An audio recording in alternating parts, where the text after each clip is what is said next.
Bonsoir mesdames et messieurs, bienvenue à cette projection exceptionnelle qui est en fait une véritable première d'un film qui a été présenté l'an dernier à Cannes Classics en grande première et ensuite qui a tourné un tout petit peu les cinémathèques, les ciné-clubs et toutes les bonnes salles de cinéma, qui raconte l'histoire d'un homme qui en plus de ça est présent, enfin un enfant je devrais dire, un enfant agité, on va y revenir tout à l'heure. Alors j'ai le plaisir de vous présenter, alors on va commencer par les auteurs, deux des trois réalisateurs du film, à savoir ici présents Fabien Agege et Guillaume Namur, que je vous prie de me rejoindre, et bien sûr, vous le savez, l'enfant agité du titre, à savoir Jean Douchet, que je traite... plus un enfant, depuis quelques années, depuis pas si longtemps que ça. Alors, peut-être quelques mots sur l'aventure, on y reviendra après, on aura évidemment l'occasion d'en discuter à la fin de la projection, et c'est peut-être plus cohérent d'en parler après, mais peut-être quelques mots pour introduire le film, peut-être la genèse du projet de votre côté, et puis la genèse du projet de l'autre côté, parce qu'il fallait encore qu'il soit d'accord d'être filmé. Nous, Jean, je dis nous, avec Vincent, le troisième réalisateur, on l'a rencontré quasiment quand on s'est rencontrés tous les trois, c'est-à-dire qu'on était au lycée, en fin de lycée, et on était dans une banlieue parisienne où il y avait assez peu de choses culturellement qui se faisaient, et nous tous les trois on s'était rencontrés parce qu'on aimait tous les trois le cinéma, et on avait vu qu'un monsieur venait présenter un Clint Eastwood, donc on s'est dit pourquoi pas y aller, on n'avait aucune idée de qui était Jean Douchet. Et quand on est allé à la séance, tout de suite, sa parole nous a beaucoup marqué, et c'est quelque chose qui nous a beaucoup travaillé. Jean était, à l'époque, je crois qu'il faisait ça tous les 2 mois, donc on revenait tous les 2 mois le voir. Et cette relation, finalement, a été... Enfin, on s'est connus et on se parlait souvent après la séance. Puis après, on est venu le voir à Paris. Et ça a duré comme ça plusieurs années. Et quand tous les trois, avec Fabien et Vincent, on voulait faire des films, on ne savait pas trop sur quoi écrire. Par contre, on savait qu'il y avait un sujet qu'on maîtrisait bien, enfin, sur lequel on avait l'impression de savoir des choses, c'était Jean Douchet.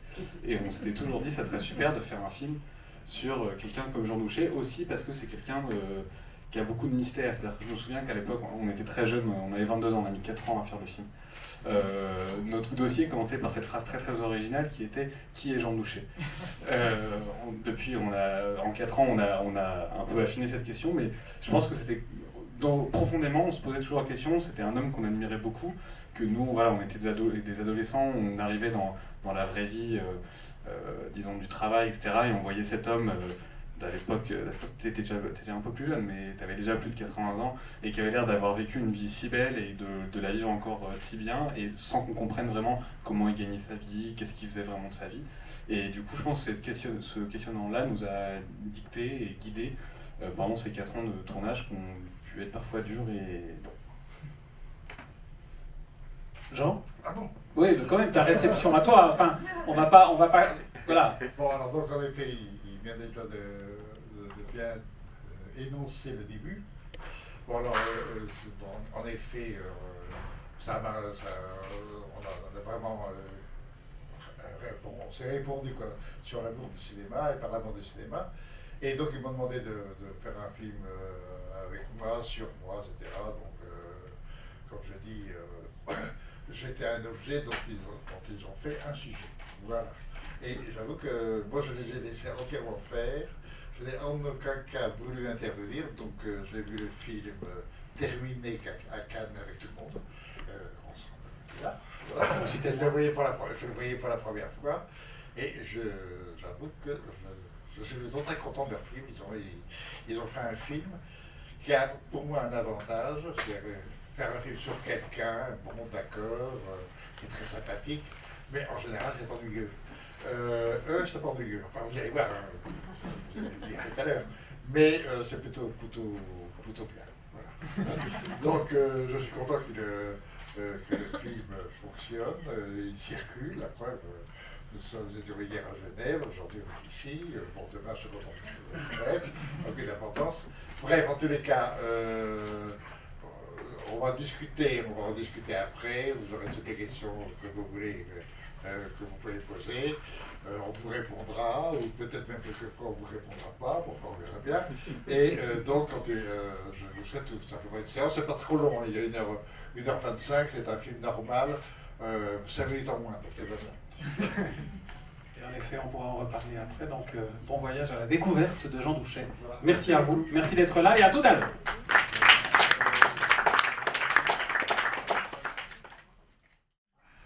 Bien, donc celui que vous venez de voir est bien là, c'est toujours lui. Alors peut-être, je te repasse la parole, Jean, avant de passer la parole aux jeunes, si tu es d'accord, aux plus jeunes. C'est aussi de savoir, finalement, toi, tu l'as dit tout à l'heure, tu l'as vu pour la première fois à Cannes, en toute liberté, donc tu les as laissés en toute liberté. Quelle impression ça te faisait de te retrouver et de revoir comme ça remonter le temps jusqu'à ton anniversaire qui termine le film. Les 80 ans, oui. Ça arrive. Ça m'a fait beaucoup de plaisir parce que j'ai trouvé que c'était agréable, que ça se regardait, qu'on s'ennuyait pas, en tout cas je m'ennuyais pas, donc alors que j'aurais pu, quand on se regarde soi-même, c'est pas toujours drôle. Et donc ils avaient réussi leur truc, quoi. Voilà. Aussi simple que ça. Et j'en ai eu la confirmation par le fait que le film a été présenté dans différents endroits et qu'à chaque fois le public a été plutôt favorable. En tout cas, pas réellement défavorable. Ce qui ne vous empêchera pas, si vous êtes défavorable, de le dire. C'est tout à fait logique. Bon, voilà. On est là aussi pour en parler, en effet. Après, je vous céderai la parole pour poser quelques questions. Et vous, de votre côté, au fond, c'est quand même une longue aventure, ça a été une longue aventure, à la fois en mélangeant vos entretiens avec lui, votre connaissance de lui et l'ensemble des documents que vous avez recueillis pour le raconter. Mais quelqu'un, vous l'avez dit d'ailleurs, qui est insaisissable, puisqu'il y a finalement, tu as laissé beaucoup de traces, mais on a l'impression que tu les caches, les traces. Même Matam, tout à l'heure, tu évoquais des choses dont tout le monde a l'impression que ah oui, j'ai fait ça aussi, puis j'ai fait ceci et j'ai fait cela. Donc finalement, c'est quelqu'un à la fois de très public, qui a beaucoup parlé, mais qui s'est aussi beaucoup caché quelque part. C'était l'un des doubles enjeux du film, c'était à la fois de montrer un Jean, le Jean qu'on connaissait, donc quelqu'un de très agréable, de très bon vivant, etc. Puisqu'en fait, il y avait déjà eu des documentaires sur Jean, notamment un où en gros Jean parlait de cinéma face caméra, et derrière lui passaient des extraits des films dont il parlait. Donc il parlait de Renoir et de la règle du jeu, et derrière il y avait des extraits. Bon, c'était pas inintéressant ce que disaient les gens, mais disons que la forme n'était pas... au bout de 20 minutes, piqué du nez, quoi. Bon, désolé. Et donc nous, c'était pas du tout le film qu'on voulait faire. Et par ailleurs, il est vrai que, comme disait Guillaume en introduction, à chaque fois qu'on voyait Jean, on avait l'impression, vraiment, alors là, de découvrir des océans entiers, quoi. C'est-à-dire qu'il avait eu plusieurs vies, etc. Donc le but de ce film, c'était à la fois de montrer un aspect de Jean qu'on appréciait, mais aussi tout simplement d'enquêter, et en fait de comprendre comment Jean avait mené sa vie, et aussi au fond, ce qui n'était pas clair, c'était quelle était son œuvre. Et alors on a commencé, il était certain que le film devait commencer par ce qui nous semblait être son activité principale, c'était donc son activité de ciné-club. Et là où le film était aussi assez complexe, c'est que, alors je ne sais pas qui parmi vous a vécu des ciné-clubs avec Jean, mais Jean reste donc toujours dans la salle avec le public, regarde le film avec le public, qu'importe qu'ils le connaissent plan par plan comme la règle du jeu, qui je pense, il est la personne qui l'a le plus vu de l'histoire de l'humanité, plus que Renoir je pense, et qu'importe, il reste dans la salle et ensuite donc il échange. Mais si vous filmez ça, et que ensuite vous le projetez, évidemment à nouveau vous avez des choses intéressantes, mais vous n'avez pas la saveur particulière des percées d'intelligence, de dialogue qui se lie, qui se noue avec la salle en direct. Donc il a fallu qu'on trouve un moyen de retranscrire ce qui nous plaisait dans la pensée de Jean et dans la causticité de Jean, sans passer par la monstration directe des ciné-clubs. Il y a quand même une chose qui est fascinante, c'est ce rapport à l'oralité aussi, parce que au fond, en effet, tu es quelqu'un qui laisse pour des traces, mais finalement pas autant de traces que toutes celles que tu aurais pu laisser, mais parce que beaucoup passent justement par cette parole portée auprès des plus jeunes générations, d'ailleurs souvent, assez rapidement les plus jeunes générations, qui vont en fait être marquées par cela, et pas seulement des gens qui vont écrire, qui vont programmer, mais aussi beaucoup de cinéastes. tu as visiblement marqué énormément de cinéastes, et donc on peut presque dire qu'une partie du cinéma français d'aujourd'hui est marquée de ton empreinte. Ah, soyons modestes, que les bons.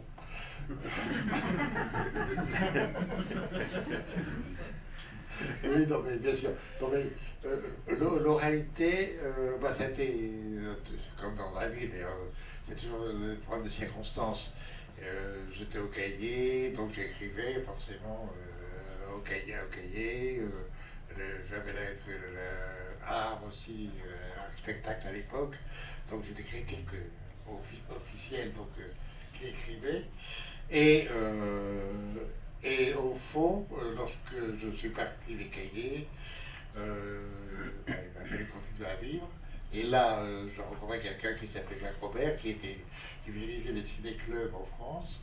Et donc, il m'a mis sur la voie des ciné-clubs. Et à ce moment-là, le ciné-club, c'était le travail normal d'un ciné-club.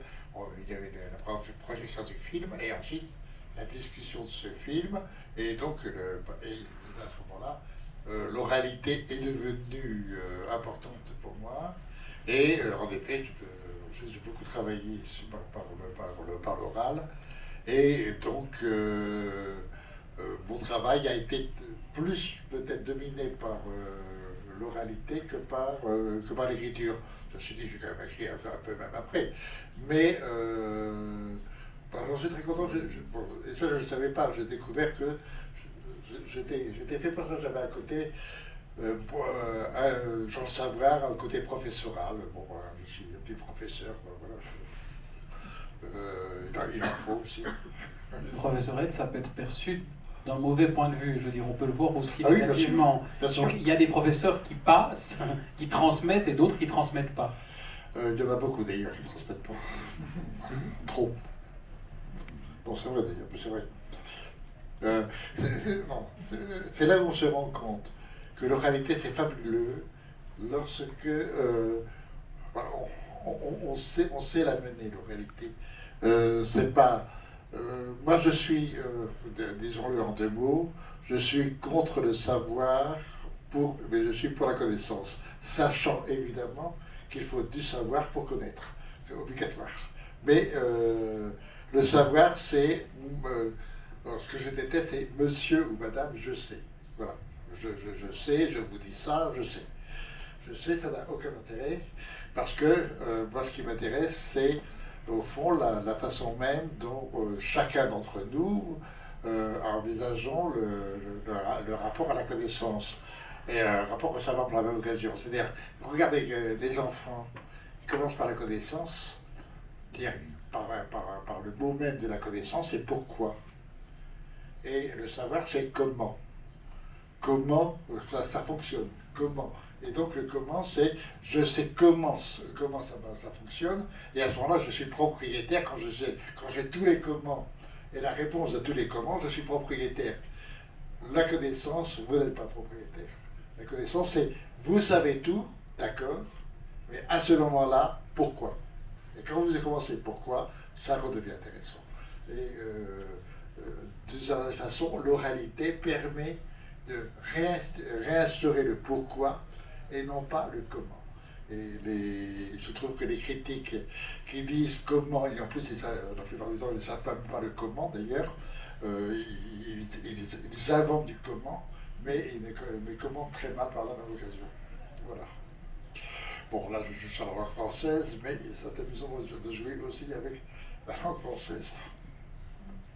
Mais pour vous, justement, qui êtes vraiment la jeune génération, pour le coup, et donc qui n'avait pas vécu cette grande époque du début du développement des ciné-clubs et de l'importance, justement, de cette tradition des ciné-clubs qui, en France, mais ailleurs aussi, il y a quelques témoins qui ont porté des ciné-clubs ici, et des projections qui sont dans cette salle. Je veux dire, cette transmission a changé, les temps ont changé. Je veux dire, aujourd'hui, on a une transmission qui est probablement différente. Vous comment vous l'avez vécu, comment vous l'avez perçu, et qu'est-ce que finalement Jean représente par rapport à votre perception? On n'a pas vécu la grande école et l'époque de ciné-club, mais j'ai l'impression que, mine de rien, Jean est toujours porteur de cet héritage-là, et je pense pas avoir vécu quelque chose de si différent que justement c'était une des idées du film, c'est de montrer, vu que le film parlait de gens et donc quelque chose de la transmission, de la parole, etc., de montrer que dans toutes les générations, parce qu'on on parle de Desplechin, disons, de jeunes cinéastes, mais il y a aussi Barbara Schroeder, et disons qu'on a essayé un peu de montrer différentes générations qui ont toutes été touchées par sa parole, et un peu de la même manière, et ce qui est assez amusant, c'est que de voir que même quand tu te retrouves à la faculté, tu fais la même chose, tu fais encore des ciné-clubs, tu montes des films, t'en parles après, et tu t'adaptes pas à une méthode de cours. Et du coup, j'espère, enfin je pense qu'on a vécu la même expérience parce que c'est la méthode de Jean et qu'il a affiné depuis des années. Et pour revenir à cette méthode de transmission, et ce que disait Fabien avant la séance, on voulait faire un film qui ressemble à Jean, enfin voilà, ce qu'on imagine qui pourrait ressembler à Jean. On s'était demandé comment faire pour justement mettre en scène ces entretiens avec d'autres personnes. Normalement, dans les documentaires, disons télévisuels, souvent, on va filmer des gens dont on va regarder devant souvent une bibliothèque ou dans une salle de cinéma, et on va garder 3 phrases, et puis on va le monter avec d'autres gens qui parlent, et puis tous ensemble vont plus ou moins dire la même chose. Nous, on cherchait, parce que souvent, quand ces gens parlaient de la transmission, ils parlaient évidemment de ce que Jean a pu leur transmettre en salle, etc. Mais je me souviens très bien, c'est pas dans le montage, mais de Desplechin qui nous parlait d'un dîner qu'il avait eu. Et très souvent, on parle des dîners qu'on a eu avec Jean après. Et que finalement, ça faisait partie d'un tout un ensemble. C'est-à-dire, on voit Jean à un ciné-club, mais la transmission, elle passe un peu dans toutes les choses. Et dans quelque chose aussi de la manière de vivre la vie. Donc on voulait faire durer les entretiens pour que advienne un peu quelque chose de l'ordre de... Voilà, que la vie advienne avec l'idée en plus de créer des petites mises en scène sans que ça soit... monstrueux. C'était on va aller voir Noémie Glouski et Desplechin dans une cuisine en se mettant en scène avec eux à l'image, on va aller voir Beauvois et on va s'amuser avec l'âne ou avec la piscine, pour toujours essayer de garder quelque chose d'un peu, pas d'une ironie mais d'une malice, et qu'on joue aussi avec l'objet entretien et l'objet film, parce que c'était aussi ça pour moi ce qui m'a touché en Jean, au-delà de ce qu'il peut dire de très intelligent sur les films. Évidemment il dit toujours des choses très intelligentes, c'était la petite saveur en plus qu'il donnait c'est comme on dit toujours après Mozart, le silence après un opéra de Mozart et de Mozart. Je trouve que le dîner après un ciné-club de doucher est de doucher. C'était en effet très important. À vous aussi des questions, si vous avez, n'hésitez pas à vous exprimer, à poser des questions ou à faire une remarque, même si vous êtes en désaccord, comme Jean Douchet l'a dit tout à l'heure. Non, c'est moi qui dois faire le... T'as pas peur Y a pas les gens ont peur. Non, on peut comprendre. Tu intimides. Ah, il y a une... Moi, je n'ai pas peur du tout. Hervé, voilà, Hervé Dupont. Je connais Jean au fait essentiellement à travers les textes, parce que quand j'étais adolescent, je dévorais les textes des cahiers jaunes, et c'est là que régulièrement je lisais les textes de Jean. Finalement, je n'ai jamais vu présenter un film pour la simple raison qu'il ne vivait pas en France. Mais cela dit, j'étais particulièrement fasciné aussi de revoir un petit peu toute cette équipe des cahiers. Donc on n'est pas tout à fait au même niveau à ce niveau-là. Tu as dit, et là je m'excuse du côté un petit peu très terre-à-terre de la question, tu as dit qu'après avoir quitté les cahiers, il fallait bien qu'ils continuent à vivre. Est-ce qu'on était payé aux cahiers? Payé? Est-ce que tu pouvais gagner ta vie? Est-ce qu'on pouvait gagner sa vie en écrivant au cahier? Non, il fallait avoir d'autres revenus. Non, bien sûr que non. Non, les cahiers ont toujours été, ça dépend, disons, on peut dire pauvres, on peut dire très précieux, comme on veut, quoi. Non, on ne pouvait pas, bien sûr, mais même encore aujourd'hui, d'ailleurs. Enfin, les cahiers d'aujourd'hui ne sont pas ce qui... ne sont pas ce qu'ils ont été, et surtout ils n'ont plus la même nécessité. Mais ce qui ne veut pas dire que c'était nécessiteux, c'est pas... Non, bien sûr. Bien sûr. Quoique.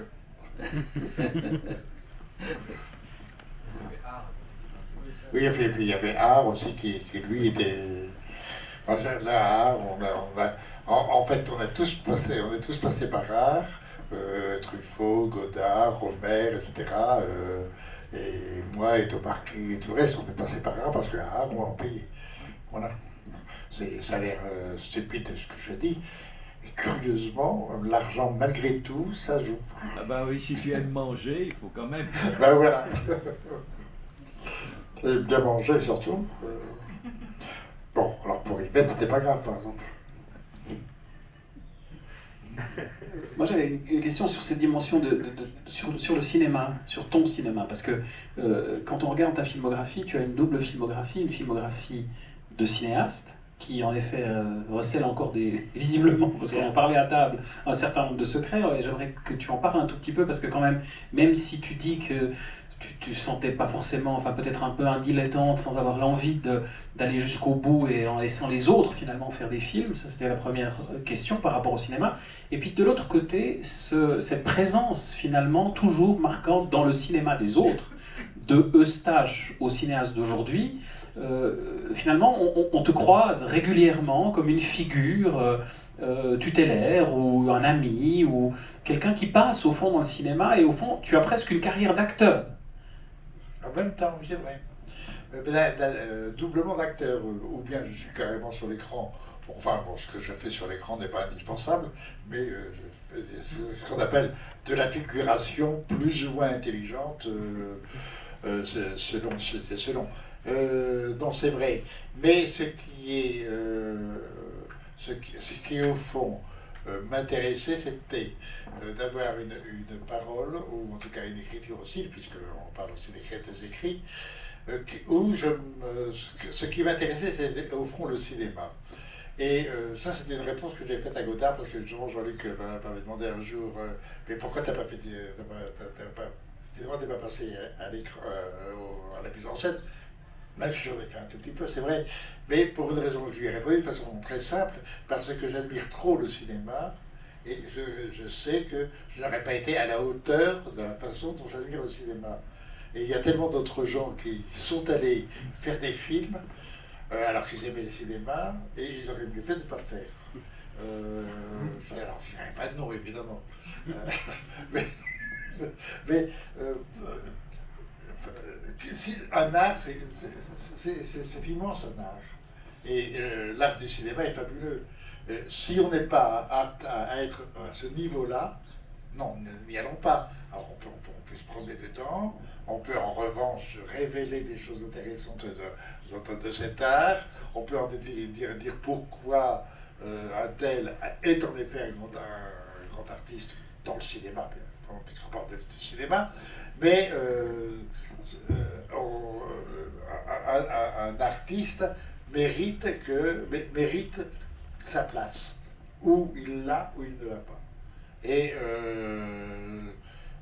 je pense que je n'aurais pas été, puisque je trouve que j'ai eu la chance d'être dans une, enfin, avec Godard, avec Robert, avec Truffaut, avec Chabrol, etc.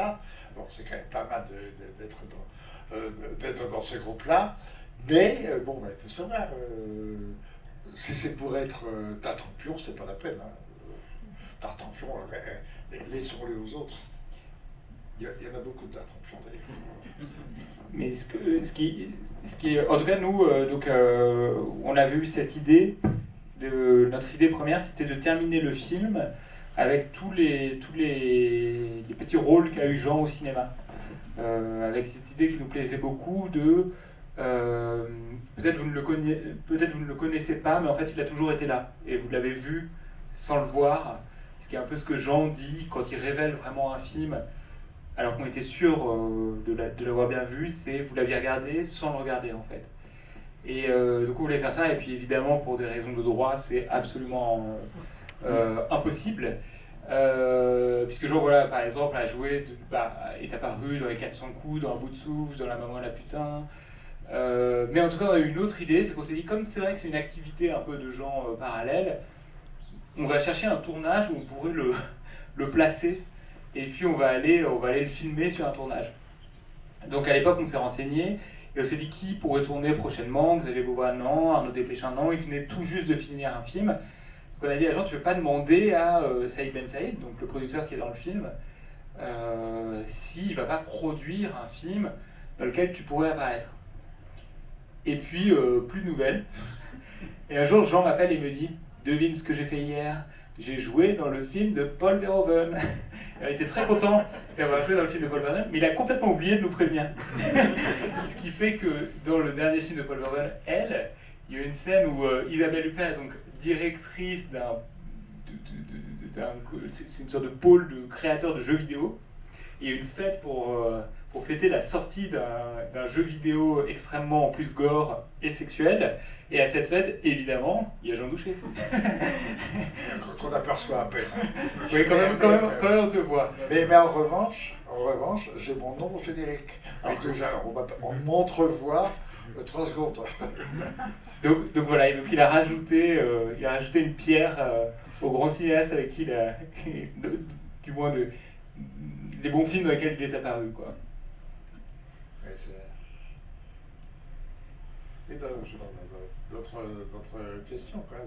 Oui. En effet. Ah. Ah non. Ah si, ici. Bonjour. Bonjour. C'est une question toute bête, mais aujourd'hui, est-ce que vous... quel rapport vous entretenez avec la critique actuelle et les la critique actuelle de cinéma Je me suis totalement retiré de la critique, enfin du milieu même, de la critique. Je n'ai plus pas beaucoup d'estime pour la critique d'aujourd'hui. Mon principe, c'était j'ai constaté que comme tout art, le cinéma n'échappe pas à la règle. L'art n'est pas dans la chose que l'on raconte, c'est pas dans l'objet de la chose, que ce soit un tableau, que ce soit une musique, que ce soit etc., mais dans la façon dont c'est écrit. C'est dans l'écriture que se trouve le sujet, le véritable sens et le véritable sujet d'une œuvre. Et ce qui m'intéresse, c'est justement ce travail sur l'écriture en tant que telle. Montrer que, quand je parle, là, ils ont pris cet exemple-là, sur Murnau dans l'Aurore. Bon, pourquoi? Qu'est-ce que ça veut dire que ce plan? Ce plan, vous l'avez vu tout à l'heure, au départ, un personnage qui est de dos et qui s'avance pour qu'il traverse un pont. Là, déjà, on peut interpréter le pont, c'est-à-dire qu'il passe dans un autre domaine, et cet autre domaine va être celui de la fiction. Bon.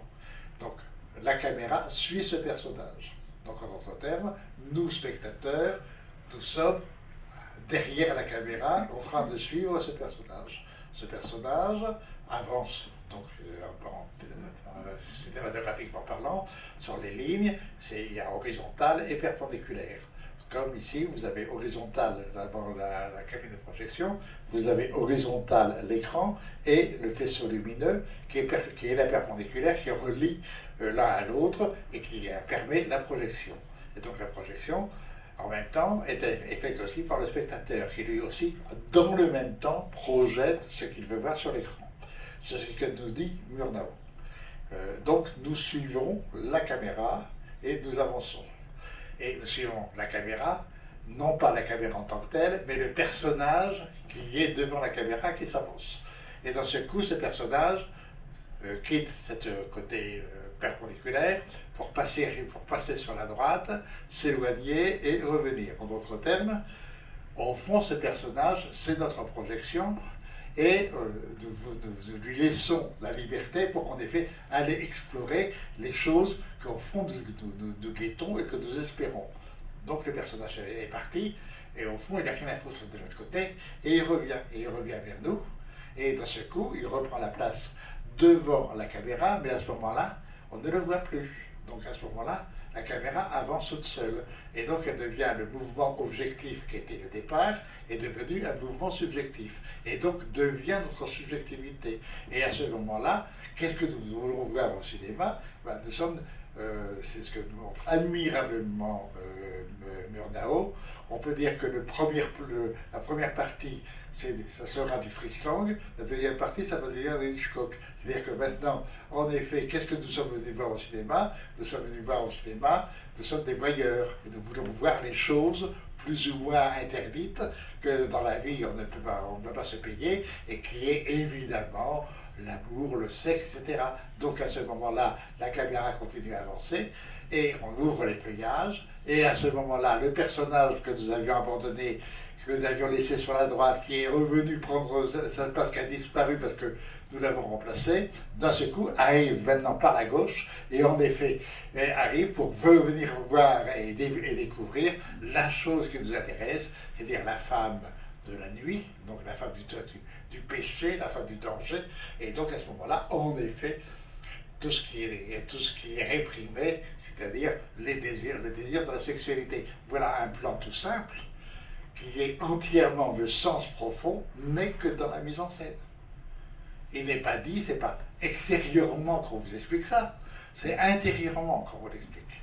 C'est pour ça que j'ai pris ce plan, parce que c'est un plan admirable qui vous montre qu'est-ce que c'est que le cinéma. Je dis qu'est-ce que c'est que le cinéma, mais je pourrais vous le faire pour la peinture, je pourrais vous le faire pour la littérature. Bon là, j'en parlais hier à Genève, je reprends, tant pis pour vous. Si vous prenez Proust, bon, vous avez un monsieur qui va écrire 6 000 ou 8 000 pages, un roman. Je ne sais pas combien fait le livre. Hein, la recherche, ça va faire 6 000 ou 8 000 pages, enfin, que d'importance. Bon. Et pendant 2 ans, il va chercher la première phrase. Il ne la trouve pas, cette première phrase. Et enfin, il la trouve. Et cette première phrase, c'est « Longtemps, je me suis couché de bonne heure ». On ne peut pas faire plus ennuyeux et inutile que cette phrase. On s'en fout. Longtemps, je me suis couché de bonne heure. Et voilà, donc c'est la phrase qui ouvre. Bon. Mais simplement, si vous l'analysez maintenant, sur l'écriture, longtemps, c'est-à-dire d'emblée, le terme sur la durée, donc en effet sur le temps, et le temps perdu peut-être, mais la durée, longtemps, c'est-à-dire je va regarder me, je va parler du me. Et donc l'écrivain va regarder le personnage me qui est en train de se promener dans la société. Je me suis, état, donc non pas c'est le côté être et non pas le côté avoir. Donc on va être dans l'être, dans le sentiment. Donc longtemps je me suis couché, état général, donc rêverie, maladie, tout ce que vous voulez, tout Proust, de bonheur. Maintenant vous redevenez à la temporalité, mais longtemps c'est la temporalité qualitative, de bonheur c'est la temporalité quantitative. Voilà une phrase toute bête, sublime, qui vous dit réellement tout ce que va être le roman, alors que apparemment c'est la phrase la plus creuse, la plus inutile de la Terre. Tout le monde s'en fout apparemment. Et voilà ce que c'est qu'une œuvre, c'est tout. Amusez-vous avec sur la musique, c'est pareil. Regardez l'ouverture de Mozart ou de Beethoven ou de Bach. Enfin, tous les arts, c'est sur l'écriture que ça se fait. Et c'est la plupart du temps, puisque je ne veux pas poser la question sur les critiques, et lisez les critiques de cinéma entre autres, vous apercevez que jamais ils se posent cette question-là. Jamais ils ne se disent qu'est-ce que veut dire réellement l'écriture, c'est-à-dire ce qui constitue l'art lui-même, et non pas le semblant de l'art. Voilà. Est-ce que vous comprenez? Tout à fait. Mais, et je me permets, pardon, de rebondir un tout petit peu sur cette question, parce qu'avec Guillaume et Vincent, quelque chose qui nous a intéressés, c'est évidemment, on en voit un morceau dans le film, le fait que Jean donc, a vraiment principalement passé sa vie à parler après les films, et que finalement, quand est arrivé le DVD, il a pu en fait inventer une sorte d'autre manière de parler des films, qui prend beaucoup de temps pour Jean, puisque Jean, comme vous l'aurez compris en ayant vu son monologue final, ne veut pas fixer. Donc comment évoquer quelque chose qui va être fixé sur un film de montage, et qui arriverait en même temps à donc révéler l'écriture comme il le dit d'un film. Et ce qui moi me surprend aujourd'hui, c'est que depuis l'émergence donc de YouTube, en fait, il y a pas mal de ce qu'on appelle des vidéos essais, essais AY en anglais, où des gens qui ne sont pas forcément des critiques de cinéma à la base vont à leur tour parler d'un film et travailler directement sur les images du film et en fait sur la mise en scène du film en faisant à leur tour des commentaires, des réflexions, des rapprochements entre deux scènes, des choses comme ça. Et voilà, donc peut-être que la critique papier est morte, mais en tout cas, une nouvelle critique qui, à mon avis, n'existait pas vraiment il y a 20 ans, est aussi apparue, même si elle est un peu... elle n'est pas du tout anoblie en un sens. Il faut dire que tu vois que le premier qui a commencé avec ça, hein, le premier analyse des films de cette façon-là, c'est les 80. Non, mais c'est vrai. Le roi des youtubeurs. Je voulais dire que en tout cas dans le film, il y a un élément qui m'a paru intéressant, c'est que vous avez pris une très longue séquence de Murnau. Oui. C'est la plus longue séquence des films que vous avez pris. Mais ça me paraît tout à fait juste, ça. Je sais pas, non, c'est tout ce que je voulais dire. Par ailleurs, je pourrais dire plusieurs choses. Je pourrais dire que je n'ai pas beaucoup aimé les cahiers pendant très longtemps. Je les lisais, mais je suis très content que ce soit Thierry qui soit à la fois positiviste, qui vienne en parler aussi dans le film. C'est assez drôle, ça. Puis ça, tout ça relève d'un passé lointain. Pardon. Mais que nous avons bien vécu. Mais disons que pour les cahiers, en tout cas, on n'a pas voulu refaire l'histoire classique des cahiers. C'est-à-dire Godard, Truffaut, Romer. Ils ont écrit, ils ont fait des films. Mais ça nous intéressait parce que Jean, en fait, arrive un peu... Disons, la période où il écrit le plus, c'est vraiment la période où Godard, Truffaut, Chabrol sont partis. Et du coup, c'est une histoire un peu moins connue. C'est-à-dire les cahiers après la mort de Bazin. Et nous, on s'est un peu replongé dans ces cahiers-là, qui sont beaucoup moins célébrés que les précédents. Et là, on a découvert vraiment que c'est... Bon, vous n'allez peut-être pas être d'accord, mais que c'était vraiment la meilleure revue de cinéma au monde. C'est-à-dire que Jean, avec Romer, eux, ils avaient une politique qui était... voilà, cette idée qu'on dit dans le film de mettre le cinéma au niveau des beaux-arts. Mais par contre, ils acceptaient que n'importe qui d'autre vienne écrire du moment qu'ils considéraient que, disons, que c'était valable ou intéressant, même si ce n'était pas leur cinéaste de chevet. Donc on a été très surpris de voir que des gens comme Tavernier, Rician écrivaient voilà, qu'ils ont laissé donc, la porte ouverte aux MacMahoniens, ce qui a fait tout un chamboulement au sein des cahiers. Et du coup, c'était une revue où on voyait, disons, quand je dis... c'était une revue de l'époque Romer-Douchet, où on voyait très bien leurs lignes à eux, et où par contre la revue était ouverte à d'autres pensées. Et du coup c'était très riche en fait. C'était dire très c'est ce que Rivette n'avait pas accepté, puisque Rivette avait plus ou moins imposé l'idée des cahiers depuis 52 jusqu'à 60. Mais nous, avec Romer, on disait, bon, ben, maintenant que la nouvelle vague est arrivée, donc il faut repenser les cahiers, il faut repenser l'écriture sur le cinéma. Et donc à ce moment-là, il fallait non plus être de défense politique, ce qui était la politique des auteurs, mais réouvrir la notion de politique, même sur la critique. Qu'est-ce que c'est qu'une critique aujourd'hui? Et donc, on voulait s'ouvrir davantage. Et le conflit est arrivé dans le sens où Rivette, au fond, voulait se servir maintenant des cahiers comme instrument de domination de la nouvelle vague, etc. Le conflit qui a fait que Robert a été... À cause de moi, c'est que Robert m'a dit, vous avez touché que c'est à cause de vous que je t'ai renvoyé des cahiers. Ça, je le savais évidemment. Et en effet, à ce moment-là, je suis parti, Barbet Schroeder est parti. Enfin, il y a eu une scission des cahiers à ce moment-là. Parce que, et donc, c'est devenu autre chose, les cahiers. Et moi, je pense qu'on avait raison avec Robert de se dire, bon, maintenant, ce qui a été les cahiers pendant 10 ans et qui ont fait leur importance dans l'histoire du cinéma, parce qu'on ne se rendait pas compte, mais les cahiers, qui étaient quand même une petite revue française, avaient obtenu en 9 ans une importance mondiale. Les gens d'Hollywood, enfin évidemment ceux qui étaient mis à l'honneur par les cahiers, je pense après Minguer, Minelli, Mankiewicz, des gens comme ça, que j'ai bien rencontrés, c'était très important pour eux.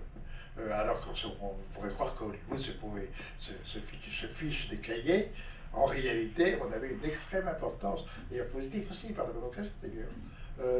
Il n'y avait que la France où d'un seul coup, il y avait une sorte de sérieux, de réflexion sur un art qui était au fond un art ignoré. Les autres pays, et nous avons, de ce point de vue-là, influencé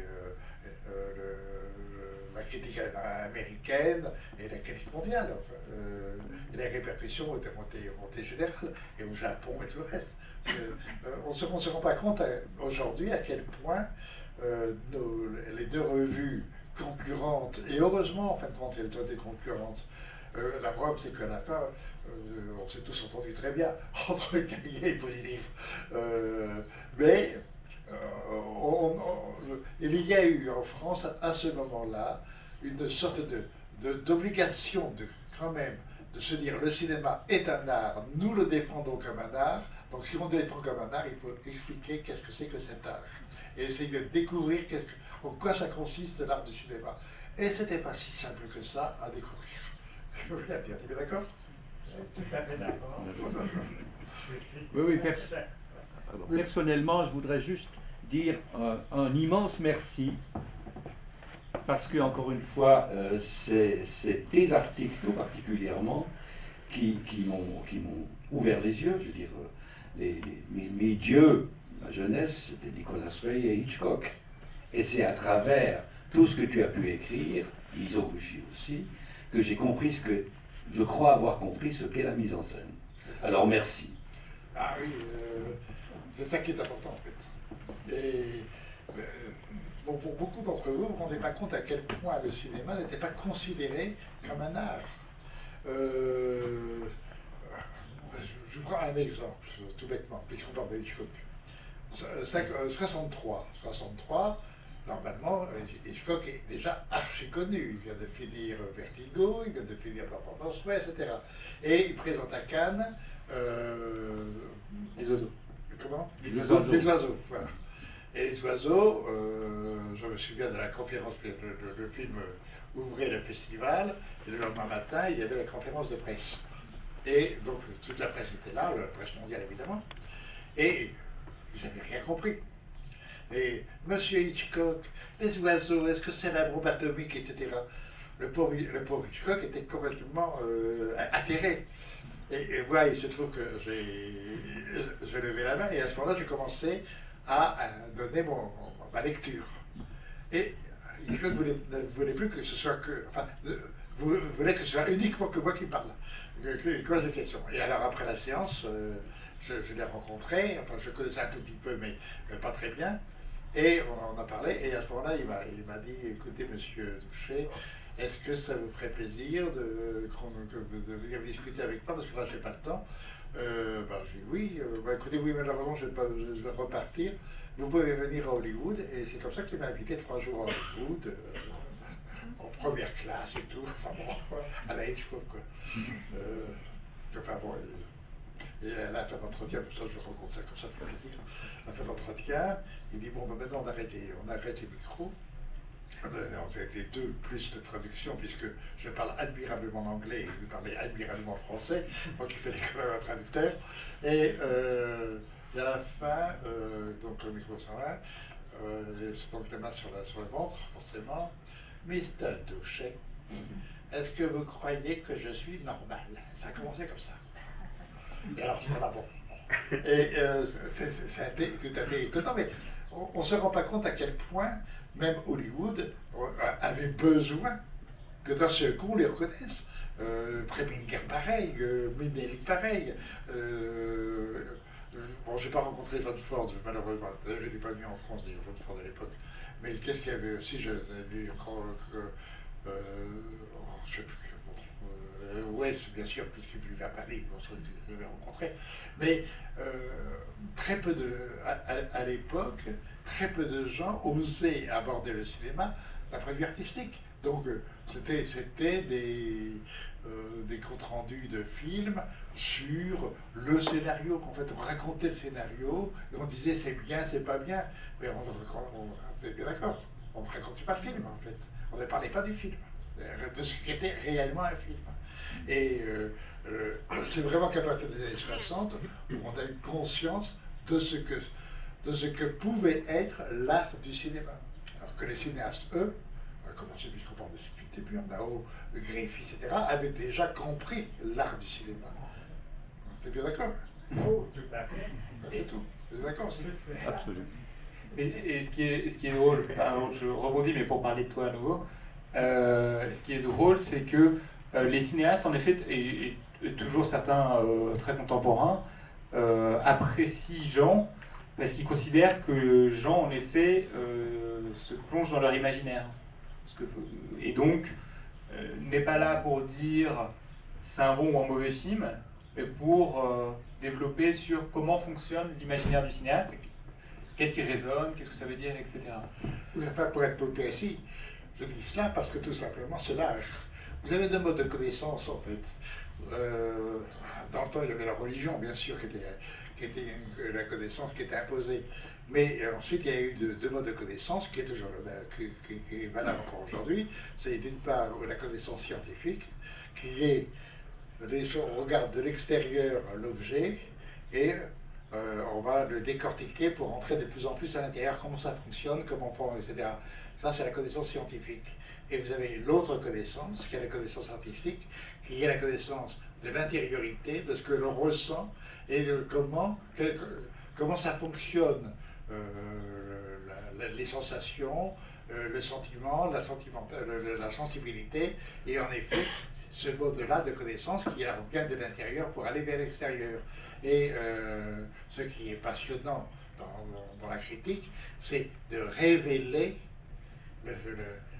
la réceptivité par l'essence de la connaissance. On entre par ça, et on entre dans la connaissance par la sensation en art.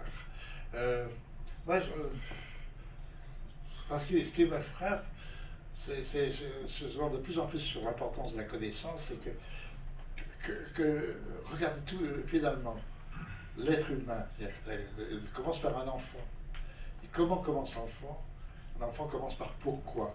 Par la connaissance. Et ensuite, il arrive à comment? On lui explique ensuite comment ça fonctionne. Mais d'abord, l'enfant commence par le pourquoi. Le désir de connaître. Alors, son pourquoi, évidemment, il peut être insensé, donc il a l'importance. Mais au fond, nous avons plus besoin de connaître que de savoir. En même temps, le savoir est indispensable, nous le savons bien. Mais ça, c'est autre chose. Et c'est ce mouvement-là qui me semble être le mouvement dominant de l'espèce humaine, et peut-être de plus en plus, on commence à penser que c'est vrai aussi pour l'animal, et c'est même vrai pour le végétal. Maintenant, on est de plus en plus persuadé qu'il y a des rapports secrets entre les arbres, par exemple. Donc la connaissance, on obéit à la connaissance. On est obligé de passer par elle. Et ce n'est pas assez pris en compte dans la réflexion, enfin, si les philosophes, heureusement, mais et les scientifiques on se sent voilà, plus que finalement beaucoup d'artistes, qui eux n'ont pas assez conscience à quel point la sensibilité, le sensoriel est un mode de connaissance. Et juste, pardon, mais c'est pour... pas de jeter des fleurs, mais toujours évoquer... Oui, jette des fleurs. Et jeter ce que tu as fait. Mais en fait, il y a quelque chose qui est peut-être moins connu de Jean, qui est qu'au début des années 2000, je crois, il a écrit des... En fait, les cahiers du cinéma lui ont proposé de revenir au cahier pour écrire chaque mois une chronique sur un film qu'il voulait, mais qui était sorti en DVD, puisque c'était un peu la période où donc, les premiers DVD étaient édités. Et donc Jean, chaque mois, pendant je sais pas, quelque chose comme 2 ans, a écrit une chronique par mois. Et donc certains textes ont été réunis dans un livre au titre tout à fait horrible, qui s'appelle La DVDothèque de Jean Douché, mais que je vous conseille fortement, parce que pour moi, c'est ce que Jean a écrit de mieux. Et notamment, il y a un texte que j'adore, où il parle de La balade sauvage de Terrence Malick, donc il a revu en DVD. Et moi, j'avais lu ce texte à l'époque où à Cannes était présenté The Tree of Life.